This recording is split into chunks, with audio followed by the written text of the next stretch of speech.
Everything matters. How we wake up, how we dress, how we eat, how we meet, how we train, how we practice, how we rehab, how we recover, how we treat one another, how we treat everyone. Second half, that's our style. That's what we represent. Showing that fight, showing your urgency, showing the effort, the technique, and the violence that we stand for, guys. This is Jets Game Day with Robert Saleh. Here is your host, Eric Allen. It's Week 8, Jets Patriots today. Coming up, we'll hear from Cynthia Freeland. We'll have the morning tea with Caroline Hendershot and Ethan Greenberg. But we start in the studio with two well-dressed men, Bart Scott, Brian Baldinger. Great to see you guys. The Jets, Bart, 5-2. How about that? I mean, who would have thunk it, right? 7 games in, 5-2, 3 games above 500 with an opportunity to go out and get more. This team is continually impressing me with their patience, their dedication, and also their attention to detail. They really shored up a lot of things that they were making mistakes on. And listen, they're better for it. And I love the depth of this team, and this depth is going to be continued to be tested. But one thing the moves that Joe Douglas has made this week means that they're all in for this season. I'm excited about it. Baldy, you like swimming with the Sharks. Most people thought the Jets were going to have to tread water before the bye. They got 5 wins in their pocket and 2 to go before the bye. And 4 in a row, and I feel like the defense has really come together. They kind of made a decision during that Cincinnati game that let's give the pass rush to the front 4. And they really stopped blitzing. And so it's really shored up the secondary. And so now you've got a front 4 that is winning and controlling the games. And then you got the back end where the ball's not going over their head. And so I feel like the defense is carrying this group right now as you kind of got to adjust on the offense with some injuries and things like that, getting the quarterback back healthy. So I feel like they're catching up right now and doing a pretty good job because they're taking care of the football. But defensively, they're keeping him in these games right now. Bart, that was a gritty Jets win in Denver. How is this team going to deal with the adversity on the horizon without Breece Hall and Elijah Vera Tucker? I mean, I know that the whole next man up mantra can be cliche sometimes, but the Jets are an example of the next man up. I think Joe Douglas has done a tremendous job in creating a lot of depth and a lot of competition at other positions, and so that they can have the next man up. And you talk about the scheme versatility, guys that are able to play different positions. Listen, you don't replace a Breece Hall by just bringing in a running back, but James Robinson is a nice consolation prize, and they got to play a little differently. You can't replace him with just one player, but if you add James Robinson, his ability to run in between the tackles, he's a big back, he's a thumper, but he can get good yards as well. But Ty Johnson is going to get a bigger opportunity. So I always say this all the time, and sometimes I prefer to have a bunch of good players than to have a couple of great players because, when you get past the first player, his backup isn't as good. So like the Jets have, the NFL has become a battle of attrition now. Right, when you think about it's like last man standing, who can really replace some of their good players. Now, Vera Tucker has been doing a tremendous job in being that depth to play left guard, right tackle. Hopefully they'll get George Fant back, and then they'll get Max Mitchell back, and then they'll be stronger for it. But, now you put a little bit more on Zach Wilson's table and see if he can open up a little bit. And Elijah Moore get an opportunity to get some of those touches, and you replace it by, by a group, not collectively by one player. Coming up, we'll go one-on-one with Jets head coach Robert Saleh. But first, here's Cynthia Freeland. It's time for Maximum Altitude with Cynthia Freeland, presented by NFL All Day. According to PFF, Computer Vision's win share, and the naked eye, the Jets have the best special teams unit in the NFL. PFF gives a grade of 91.6, which ranks number 1. And win share counts the Jets as almost a quarter game more valuable than the next closest team's unit. The Jets gunner duo tops the league. Brandon Echols and Justin Hardy, who PFF rates as the single best special teams player amongst those who've taken at least 100 snaps this season, has a 90.5 grade and headlines this group. Punter Braden Mann has had back-to-back great games and now has 11 punts down inside the opponent's 20. He and kicker Greg Zuerlein were key in last week's win at Mile High. As for return men, Braxton Berrios has 233 total yards so far, the 6th most return yards this season, and the highest NFL average in the league at 25.9 yards per return, which has helped the Jets earn the 4th best starting field position, averaging the 29.7 yard line. With injuries to the offense, every detail matters more. We'll see how this impacts this game, the first of 2 matchups with the Patriots over the next 4 weeks. Don't go away. We're going inside the walls with head coach Robert Saleh after this.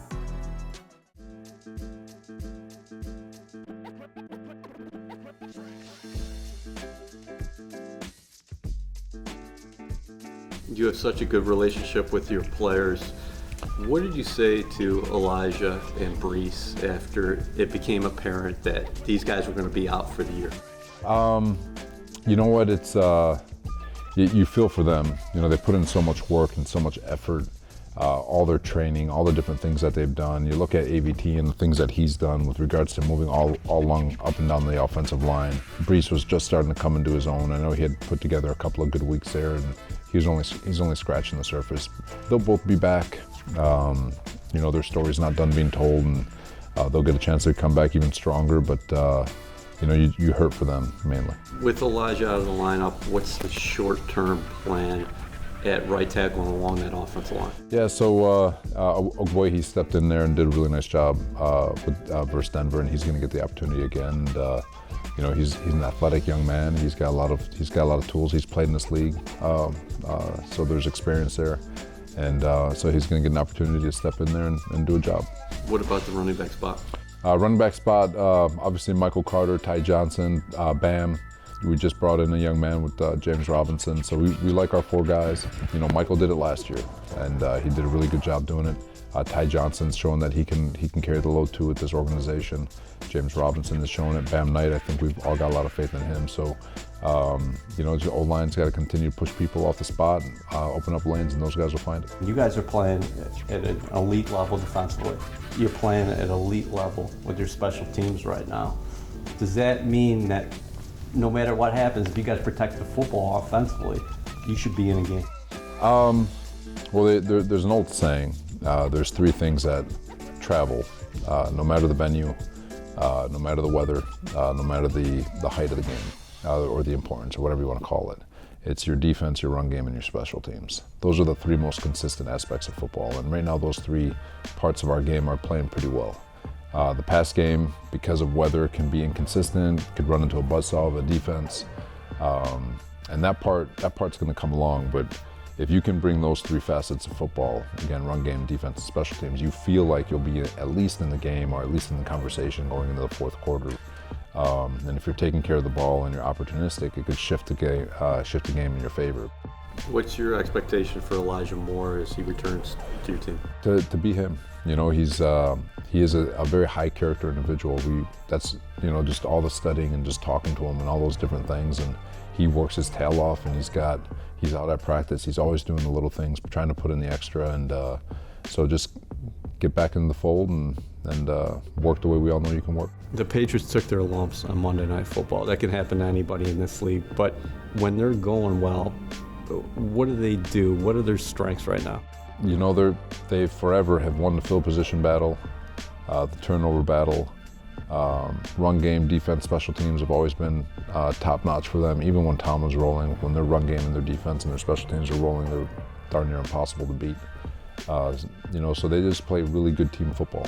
And you know, I get Monday night wasn't their best game, but they've beaten the brakes off of a couple of really good football teams, and so they're very capable. They're doing a lot of really good things on offense. They're always going to be good on defense. Their special teams are always going to be good, and it's going to be the intangible stuff, the turnover battle, the field position battle that always comes down to. We could talk every week about the cornerbacks, and we do. Sauce Gardner and DJ Reed, the guys on the outside. But how about the play of Michael Carter at nickel and your safeties, who were much maligned early in the season, but LaMarcus Joyner's got 3 interceptions. He's got 4 takeaways, and Jordan Whitehead's flying all over the place. Yeah, you know, just like earlier in the year, we talked about communication. You had 4 new faces. The safeties are a big part of that, and if you're just off by a hair in terms of communication, it could get ugly. They're the last line of defense, and you know, so it wasn't as clean as we wanted it to be, but they've been getting better and better every week. And knock on wood, they're keeping everything in front. They're eliminating all those deep shots. Teams are trying to take deep shots, and they're making them pay. LaMarcus and Jordan have been fantastic, both in run support and coverage. And then Michael Carter, you know, he does a lot of stuff. He's almost like a linebacker with the way we have our nickels playing with regards to his run responsibility and pass game. And you know, he draws a lot of the hard downs with regards to man coverage, and Jerry Jeudy last week, and Drew Lazard a few times against Green Bay. So he's getting a lot of the tough assignments, and he's doing a really good job. What about the scheduling oddity? You got 3 AFC East games before the bye at home, then after the bye, 3 AFC East games on the road. Yeah, anytime you get a chance to play the division, and obviously, like we have the bye week, which is in a good spot, and I think I speak for everyone when we could use these bye weeks, but just focusing right now on New England, making sure that they've got our full undivided attention, and once this game's over, we'll transfer our energy down to Buffalo. How much of a role can the fans play? Big time, especially when they get in there early. I think I read something where something like 30 or 40% of the fans missed the Sauce Gardner safety against Miami. And it's like, God, somebody blow a horn and get everybody in the stadium. And so it's rocking from kickoff. And, they can make a big difference, especially at home, especially with our pass rush, where the team's got to go silent. We got a chance to get off the ball. They really do, they'll do us a big solid from a defensive perspective for sure. After the break, we're back in the studio breaking down tape with Brian Baldinger and Bart Scott. Stay tuned. Jets Game Day with Robert Saleh is brought to you by MetLife, the official insurance company of the New York Jets. Welcome back to Jets Game Day. Eric Allen, Brian Baldinger, and Bart Scott here in the studio. We have brought Baldy's breakdowns to One Jets Drive. Let's look at the Jets offense. All right, so like last week against Denver, it's hard to move the ball against this team. You need some chunk plays, but on this play right here, like they're going to have a safety blitz right here, and what you get is you get really man-to-man across the board right now. All right, so you get this right here, you get this, and Zach sees this. All right, so he sees the man coverage, and he's going to break the pocket right now and get outside, make a guy miss. You get yourself a first down, you extend the drive. And what he sees is you're going to get a safety blitz from Justin Simmons coming right up the gut right here. So here's Simmons on a safety blitz. So there's nobody responsible for him. It's a delayed safety blitz. So then what I like is this right here, is his ability just to see this opening, all right? So he runs away from the safety blitz, which tells you a little bit about it. And then right here, like he's not going to go out of bounds. He's going to make Alex Singleton miss right here in the hole. And so he's able to pick up a first down and not get hit. That was the key right there, to be able to get that first down. Bart, the Patriots defense has struggled with some mobile quarterbacks so far this year.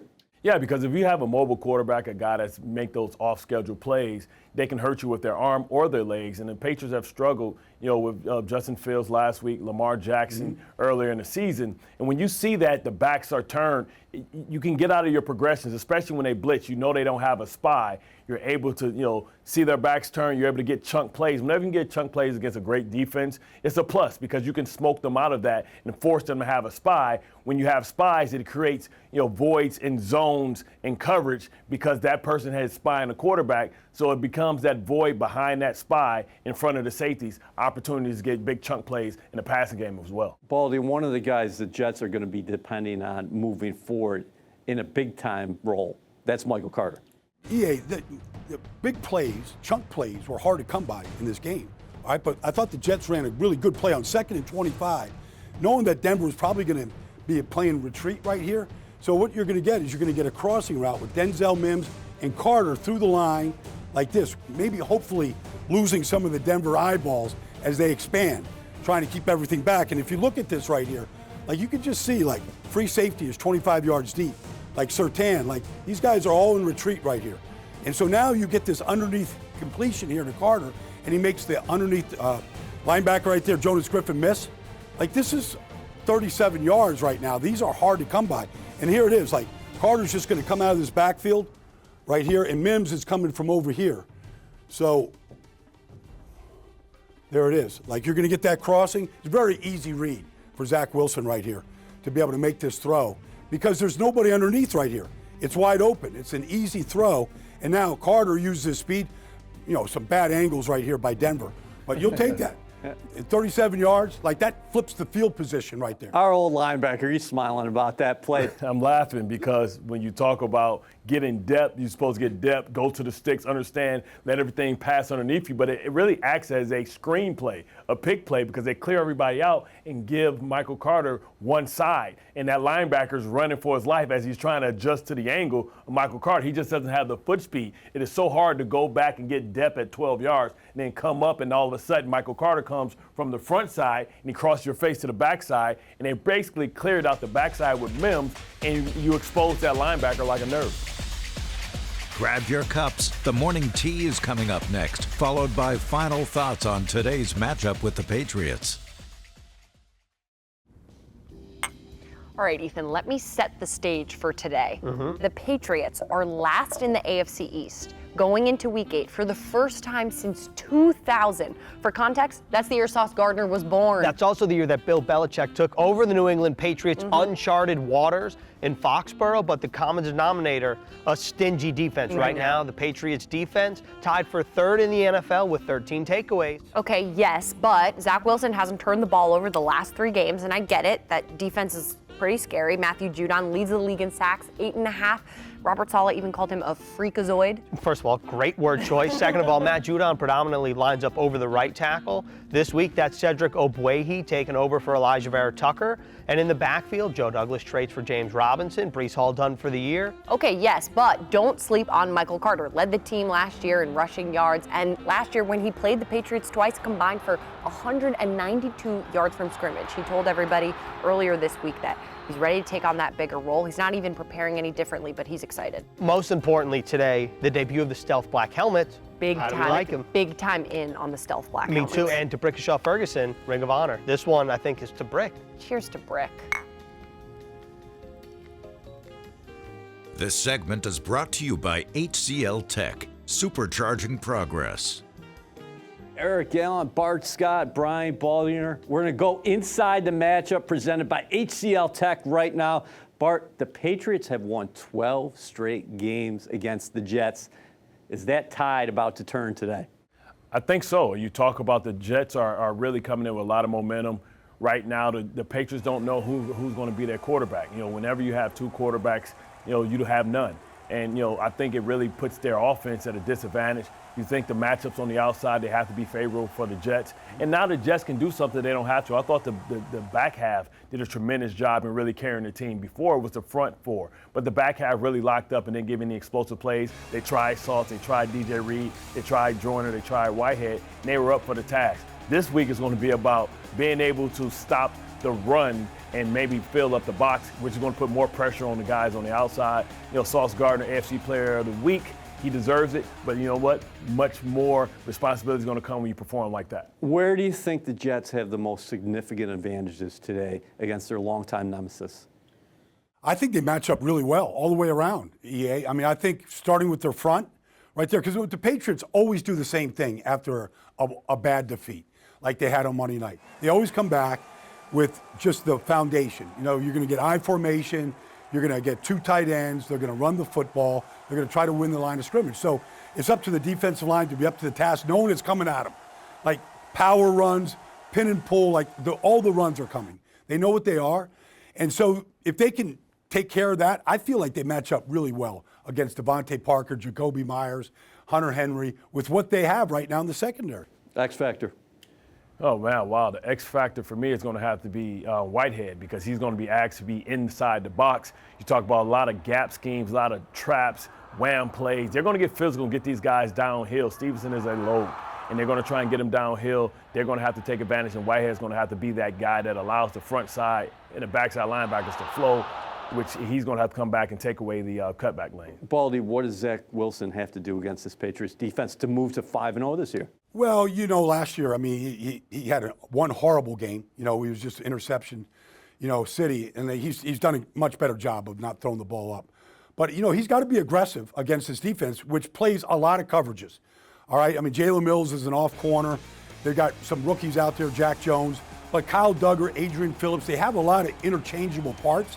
And they'll do a lot of things to confuse you that other teams don't do from the secondary standpoint.